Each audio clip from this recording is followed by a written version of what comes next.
지금까지 이런 수업은 없었다. 이것은 수업인가 마법인가? 예, 오마이 짱쌤의 1대1 장교부사관 과외에 오신 걸 환영합니다. 여러분 반갑습니다. 오마이 짱쌤입니다. 자, 오래간만에 극한 수업 패러디 한번 해봤습니다.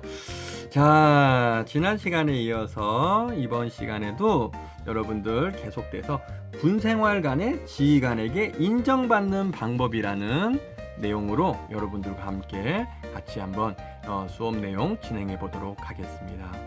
군생활을 하면서 뭐 3년이나 4년이나 짧게 하고 단기자로 나오실 분들은 뭐 군생활을 그럭저럭 하셔도 괜찮지만 나 여기 정말 우리 직업군인으로서 뼈를 묻어야 되겠다. 직업군인으로서 우리 생활해야 되겠다. 10년, 20년, 30년 정말 우리 부사관 같은 경우에는 원사, 그죠? 그 다음에 기술직 준위까지 군 생활을 쭉 하고 싶다. 또는 우리 장교 같은 경우에는 중령, 대령 이상의 영관급 또 장성급 지휘관으로서 군 생활을 정말 멋지게 한번 진행하고 싶다. 이런 분들은요, 우리가 반드시 인정받아야 될 분이 바로 우리의 지휘관 분들이시죠. 그래서 군생활관의 지휘관에게 인정받는 법에 대해서 오마이 짱쌤이 몇 탄으로 나누어서 지금 여러분 설명드리고 있으니까요, 참고하시고 크게 도움이 되셨으면 좋겠습니다. 자, 5번째입니다. 지휘관을 절대 피하지 마라. 선생님, 그런 사람들도 있어요? 의외로 많습니다. 지휘관을 피해 댕기거나 우리가 저쪽 건물에서 지휘관이 나오시는 거 보면 갑자기 나왔다가도 뛰어 들어가는 경우도 있고요. 그렇게 겁내는 분들이 많이 계시더라고요. 특히 그 지휘관이 약간 엄하신 분들, 엄한 지휘관이 계셔요. 우리 군 생활을 하다 보면 맨날 미소만 짓고 웃을 수 있는 일들만 있는 건 아니죠. 우리 군의 특성상 지휘관이 엄하게 행동할 수밖에 없는 경우도 있어요. 근데 그런 분을 겁내고 자꾸 피해 다니다 보면 나한테 마이너스만 되지 좋을 게 하나도 없어요. 지휘관은 모를 것 같습니까?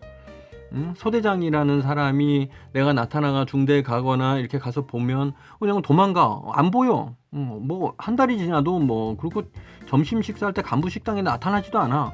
이렇게 피해 댕기는 인원들한테 누가 정이 가겠습니까? 나를 피하는 사람한테 내가 정을 주고 잘하고 싶은 마음이 있을까요? 지휘관도 여러분 똑같은 사람입니다.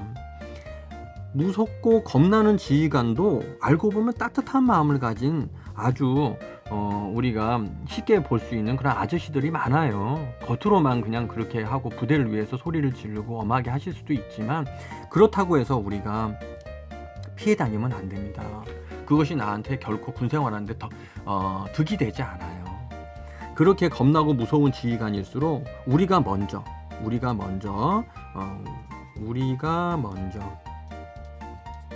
마음을 열고 더욱 지휘관 앞으로 다가서서 웃는 얼굴로 대하고 또 더욱더 친분을 유지하려고 내가 먼저 노력하면은요, 그 노력을 가상하게 생각해서 우리 지휘관님들도 마음을 열고 잘 대해 주십니다. 그렇죠? 그래서 이러고 우리가 그냥 겁을 먹고 피해 댕기려고만 자꾸 하지 마시고, 그럴수록 더 가까이 가세요. 그럴수록 더 물어보고요. 그럴수록 더 미소 짓고 더 앞으로 뛰어나가서 안 보이시대로 쫓아가서 격려하고 식사하셨습니까? 대대장님, 중대장님 식사하셨습니까? 주말 잘 보내셨습니까? 중대장님. 이러면서 여러분이 더 친분을 유지하려 할 때 더 그 노력이 가상해서 여러분 더 챙겨주려고 하실 겁니다. 아시겠죠? 절대 피하지 마세요. 자, 다음 6번째. 무조건 예스맨만 되려고 절대 하지 마세요. 우리 군에서 지휘관이 싫어하는 스타일 중에 하나가 바로 예스맨입니다. 그냥 지휘관이 뭔 말만 하면 무조건 예를 몇 번씩 붙이는지 몰라. 예 외치지 말고 실제 업무를 진행하는 데서 이거 해보면 지휘관께서 잘 모르셔서 그렇지 이거 좀 어려움이 있는 부분인데, 이런 어려운 제한 사항들도 용기를 내서 말씀드려야 합니다. 직언을 해야 돼요. 직언. 그냥 지휘관은 욕심이 많아갖고 이렇게 해서 인원도 우리가 확보하면 되잖아. 가서 빨리 얘기해서 우리가 필요한 물품 그냥 우리가 제일 먼저 우리 대대 갖고 오란 말이야. 이렇게 하더라도 안 되는 부분이 있잖아요. 안 되는 건 안 되는 거예요. 그런 규정과 방침 잘 모르실 수도 있다고요, 지휘관들께서는. 그죠? 그러면 지휘관이 우리가 안 되는 제한 사항들 용기를 내서 탁탁 얘기를 해드리면 현실태를 이제 파악하시게 되죠. 그거 안 되는 거야? 연대에 그렇게 수급이 부족하대? 난 몰랐지. 그러면은 그 연대 그 군수과장한테 통화해가지고 우리가 어떻게 할 수 있는지 방법을 한번 찾아보라고. 이렇게 하면서 현명한 결정을 내리실 수 있도록 우리가 그것에 대해서 건의도 드리고, 그죠? 이렇게 조언도 드릴 수 있는 이러한 그 역할을 수행해 주셔야 됩니다. 그냥 뭐만 하라면 예 알겠습니다. 예. 뒷감당도 못하면서 알겠대. 그럼 나중에 보면 자기가 못하는 거든. 능력 범위 밖의 일이에요. 그렇게 되면 나중에는 지휘관도 이제 일이 업무가 진행이 안 되니까 화가 나기도 하고 내가 이제 감당도 못하고 나만 질책받고 이렇게 되는 수가 있겠죠. 따라서 그리고 더불어 나에게 신뢰감을 갖고 중요한 업무를 맡긴다. 그래서 안 되는 건 안 된다. 규정은 이렇다. 규정이 이렇고 방침이 이렇다. 그 다음에 현재 상급 부대의 상황이 어떻다. 이런 걸 따박따박 빨리빨리 파악해서 이런 걸 갖다 미리 말씀을 해주시면 지휘관이 아주 지휘를 하고 판단하시는데 큰 도움을 받고 여러분을 신뢰하게 되실 겁니다. 자, 다음 넘어갑니다. 어떠한 상황이 오더라도 정직하고 진실되게 행동하라. 정직, 진실. 아유 선생님 이건 뭐 어렸을 때부터 뭐 아버지하고 학교 선생님이 맨날 하시는 말씀이시잖아요. 그렇습니다. 이건 만고의 진리예요, 여러분. 우리 군 생활하면서 간혹 지휘관이 뭔가를 지시를 해요. 지휘관 지시하고, 어이 김중사, 예. 어이 이소대장, 예. 어이 김하사, 예. 가서 뭐 작업하고 오늘 말이야. 이렇게 해서 뭐 언제까지 끝낼 수 있도록 해. 이거 중요한 부분이야. 내일 모레 연대장님 오신다니까 미리 조치 잘 해놔야 돼. 알겠지? 예, 알겠습니다. 업무를 하다 보니 당일날 되나요? 그게 안 되는 경우도 있습니다, 여러분. 기본 업무도 많은데 그 추가 업무까지 하면서 얼마나 바쁘겠습니까? 못할 수도 있죠.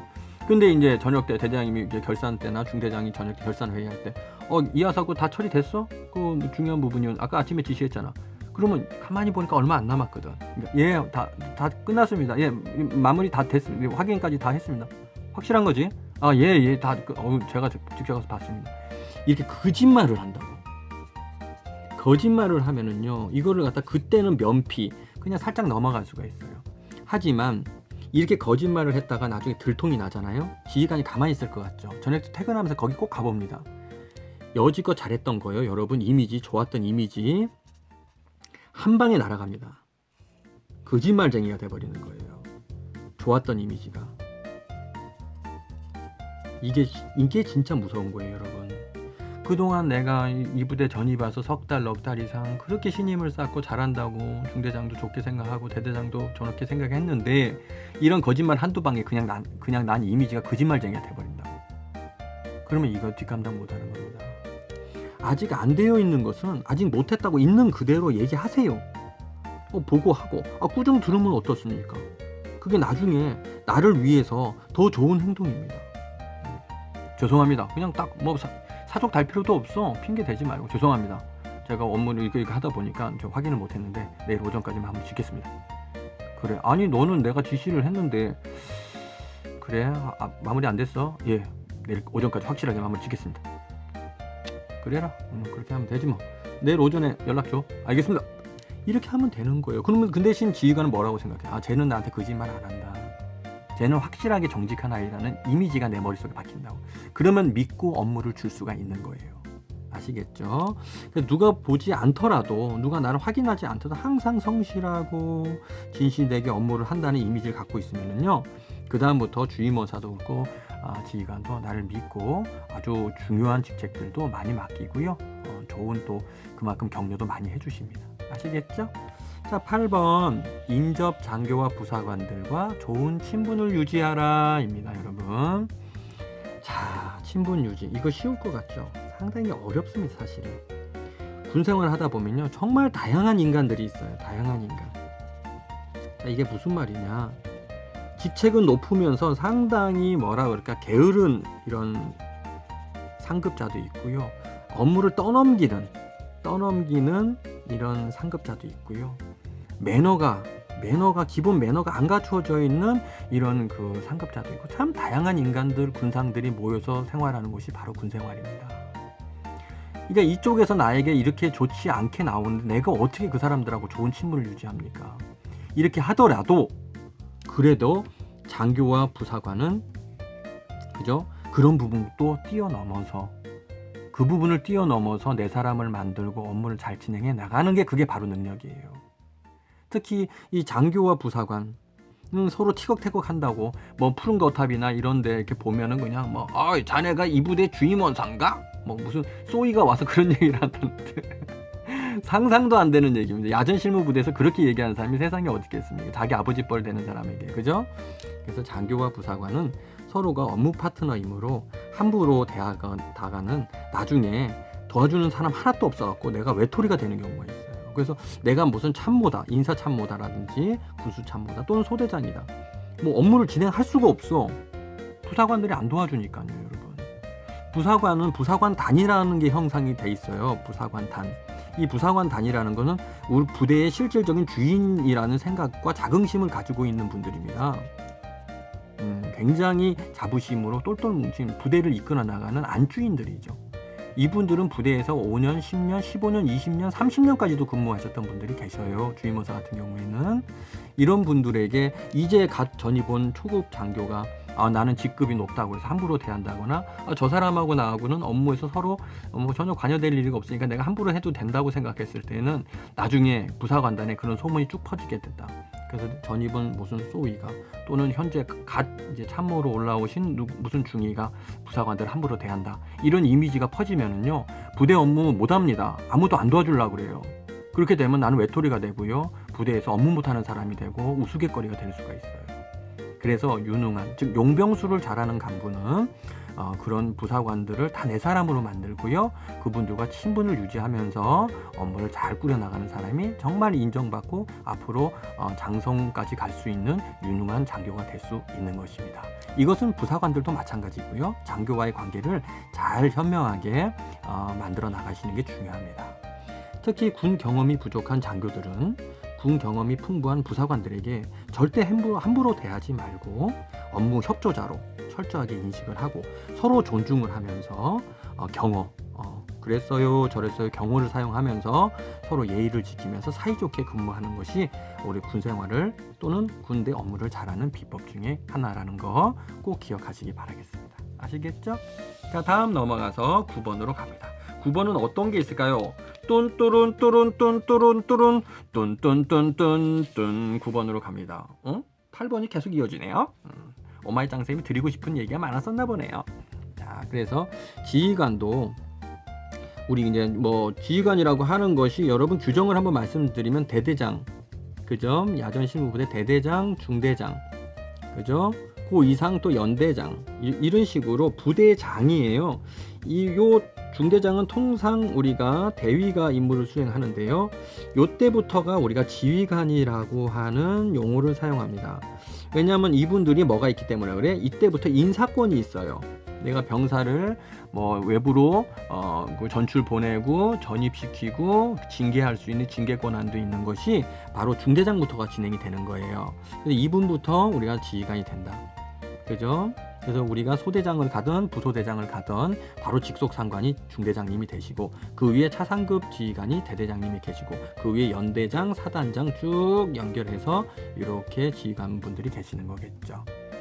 이런 지휘관도 자꾸 아래 초급 간부들끼리 다투고 막 편을 나누고 지들끼리 막 사이가 안 좋고 이렇게 불협화음을 자꾸 내면 마음이 안 편해요. 아우, 쟤네들이 왜 저럴까. 참 내가 직접적으로 개입하기는 좀 못하지만 참 안 좋다. 그래서 누가 잘했고 잘못을 떠나서 둘 다 불이익을 주고 안 좋은 시선으로 이렇게 보는 경우가 있습니다. 그러면 누가 손해요? 내가 손해죠. 아무리 저 타인이 저 사람이 잘못했어도 서로 자꾸 다투는 모습을 보면 나까지 피해를 입는 거예요. 그래서 절대 다투지 마시고 우리가 사이좋게 좋은 친분을 유지하시기 바라겠습니다. 이 군대는요, 모든 게 계급만으로 모든 게 해결되는 조직이 아닙니다, 여러분. 내가 장교들에도요, 아예 아래에 부사관들과 병사들한테 잘해야 됩니다. 나를 진급시키고 나를 장기시키고 나를 갖다 빛내주고 나를 높여주는 사람은 내 윗사람보다는 내 아랫사람이 그렇게 나를 만들어주는 거예요. 그래서 여러분, 군생활을 뭘 보고 생각하라? 아래를 보고 군생활을 하면은 군생활이 성공적으로 잘 진행이 됩니다. 아래를 보고 군생활을 하라. 선생님이 여러분들에게 꼭 말씀드리고 싶은 거예요. 그냥 윗사람한테 짜옹이나 하고 잘 보이고 그 앞에서만 반짝 잘하려고 한다고. 지휘관이 다 압니다. 아랫사람한테 함부로 한다는 것을. 그 얘기가 다 밑에서 다 올라와요. 지휘관이 안테나가 몇 개인 줄 아세요, 여러분?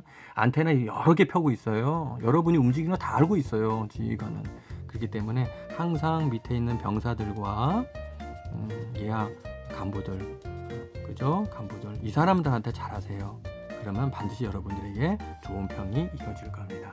아시겠죠? 자, 그러면 다음 3탄에 여러분과 또 만나겠습니다.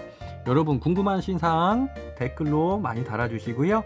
그 다음에 카톡으로 문의도 많이 주시고, 그 다음에 구독과 좋아요, 알림 설정 꼭 부탁드리겠습니다. 자, 다음 시간에 더 좋은 내용으로 찾아뵐게요. 여러분 안녕.